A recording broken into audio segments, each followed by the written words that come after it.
Hey everyone! So today I am filming a complete cage tour of Gimli's cage. Finally, I just cleaned it because if you saw my last video, you know I got some loft liners for him. He has already been tested on fleece, so I'm fairly certain he won't chew these. If he does, I'll take him out, no big deal. But yeah, I got some loft liners. He obviously gets bedding down here, which I have not finished, but I'm losing the light, so I wanted to film, but no worries, I've got what I use for bedding sitting to the side so that I can finish. I do use napkins that I just cut up. Gimli is a brachycephalic hamster, which is often caused by hydrocephalus. I know those are very big words. He's kind of like the pug of hamsters. He has a smushed face. It causes excessive sneezing when he's stressed or when he's around dust. So what I use for bedding most of the time is I put these newspaper pellets down, and that's just because the napkins that I use are not absorbent. I just do a very thin layer on the bottom in case he pees, that way something's absorbing it. And then I do use shredded napkins for burrowing material, but I only have it on this half because I didn't finish. I wanted to make sure I had light for this cage tour, otherwise you can't really see with the number of lofts. Eventually I'd like to put a light under here and a light up here, and then the whole cage will be nice and lit up and I can film at any time of the day, but for now that's not an option. So on the bottom level in the corner I have, I believe that's a PetSmart barn. You kind of put them together yourself. It's very cute. It's the first time I've ever used it with a hamster. I wanted to paint it, but I couldn't be bothered, so that's sitting back there. And then we have one of those little green pails that is super cute, and he likes to pee in those. And then I do have a fabric cube here. Sorry if you can hear my pigs bickering below, rumble strutting. So this cube has some old dirty napkins, or they're not, he didn't pee on them, but they do smell like him. I can't remember off the top of my head where that cube is from, but I will look it up and leave the link in the description. That is Finn's old cube from when I had him on fleece, but I don't have him on fleece anymore, so figured I'd give it to Gimli. And then I also have a hammock, which is from the Crafty 6 on Etsy, but I don't think their shop is open anymore.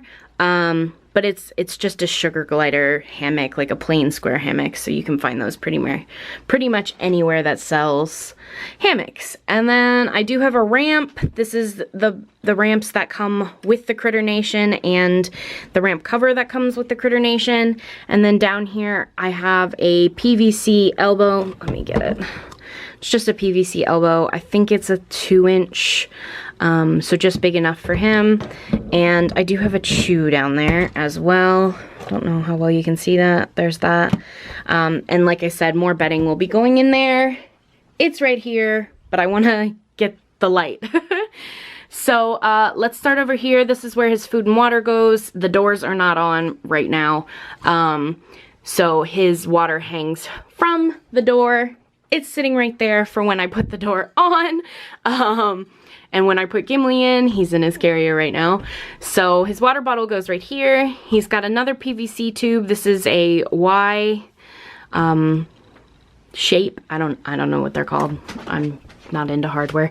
And then he's got his food, which is Higgins Sunburst. That's the seed mix under there. And then the lab block is, let me get it.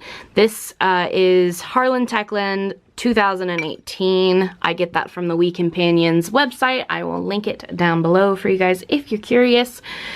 Back in the corner here, we do have a platform. Now, he has been sleeping behind this platform, and I would like for him to not sleep behind it, because what he ends up doing is he saturates that area with pee, and that's like the only spot, and I have to clean it constantly, and he kicks poop out the side. So my cat is digging at the door. He's the worst. He knows I have the hamster out. So in order to combat that, I have made it a little bit harder to move, so that maybe he'll actually use some of the real hides that I've set up, or this one. So I put an igloo under here. There's a little bit of tissue under here. I didn't put too much in there because he tends to drag stuff around himself. So this is a DIY platform, really simple, just popsicle sticks. I do have some baby Gerber puff things up there. I think they're the blueberry flavor. And then I do have 2 chews for him, which he sort of pays attention to, but sort of doesn't. They're like little tulip chews. I only bought them because they were like $1 from PetSmart, but you know. And then leading up to this next loft, I do have 2 bendy bridges. I could just do 1, but then it leaves all of this open gap. And I do have a hammock there, but I like having 2 because I feel a little bit more secure about it. Plus, he does hide behind these sometimes, which is adorable. And I do have one side of these painted just so that it looks cuter from this angle. So yeah, there's 2 bendy bridges leading up to here, just because it's such a tiny gap, I couldn't use another Critter Nation ramp. Up here we have a Pips cheese delivery truck, and this is from Pickles12807. She does have it on her website, I believe. I will link it down below. I got it out of a mystery box, but I think she sells them now too. Like outside of a mystery box. And then what I just knocked out of there, but was in there, is a rice puff. So I like to put treats in there, and he likes to get them. Behind it, there is a tunnel that I have sort of bent into a weird shape so that he can run through it. It's one of those little crinkle tunnel things. I will have that linked below as well. He can also use the tunnels in this to go back behind there. I'm going to be putting another hide back there, but that is in the carrier with him, so we'll put that in there in a second. I do have a blue loofah chew, which he's not paying too much attention to, and then a willow ball, which he is paying attention to, thankfully. So there's that. Let me get him, get the doors, get his water, get things situated, and then I will be back. Okay, so I'm losing light really quickly, but he's in. And so is the hide I wanted to put back there. It's just a tree trunk hide, nothing special. But as you can see, if he goes through here, it's right there. So just a little extra bit of privacy. Where'd he go? Oh, he went where I said he likes to hide, as you can see. It's gonna be hard to film in here because it is cluttered, but he likes it that way. He's quite skittish. And of course he's trying to hide back in the corner, exactly where I didn't want him to hide, you little butthead. I did put his water bottle up, which he will be able to get to when I close the door, like that. That's exactly where I didn't want you to be. That's his favorite spot. I guess I'm just gonna have to deal with it. Eventually he's gonna push that forward, make a big pile of bedding behind it, I'm sure. I probably should have put him down in the bottom because then he would have explored a little more instead of just going to exactly what smells like him and he is used to.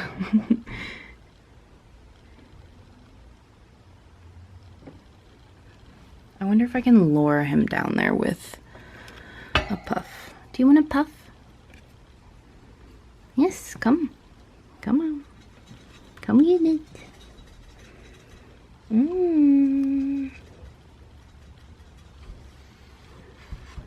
Yes. You come down?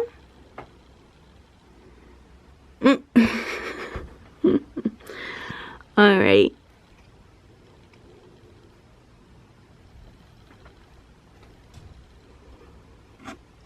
So there he goes into his tunnel. If you hear little sneezes, that's what happens when we change his cage. It's a little bit stressful. He's also being curious, so he's breathing heavy. This is why we don't use normal bedding and things like that. And I keep his cage set up relatively the same just to not stress him out. So if you hear that, that's what that is. He seems to like his tunnel. And squeezing his little butt back there. Well, that was the cage tour. Sorry you didn't get to see too much of Gimli. It's sort of different in that anytime he breathes heavy, he does end up sneezing a whole bunch, so I don't like to stress him out and stick a camera in his face and this, that, and the other. So I just kind of let him decide what he wants to do, and if he wants to be out where I can see him, that's fine. If he doesn't, that's also fine. So, so with that being said, I hope you guys enjoyed the cage tour. I realized the other day that I had never done a complete cage tour of this cage, which is crazy to me, but I guess it happens. So some quick logistics that I just realized I forgot to mention. This is a cement mixing bin and I got it from Home Depot. It's the large one. I will have links to this in the description. They make different sizes. You have to be careful not to get the wrong size. You can see his little fluff butt in there. This cage itself is a Midwest Critter Nation, and I have been using it for my Syrians for almost 2 years now, I think, which is crazy, but it is one of my favorite cages for them because I find Syrians tend to climb a fair bit. At least all of the ones I've had, they burrow less, climb more. So I better get going before my cat shreds my door, and so that Gimli can find himself a comfortable spot without me talking so loudly by his cage. So if you guys have any questions, feel free to leave them down below. Be sure to check out the description for all of the product details in here that I will be providing, as well as all of my social media and my P.O. box and all of that stuff. It's always in the description for you guys. So yeah, that's it. Thanks for watching, and I will see you in my next video.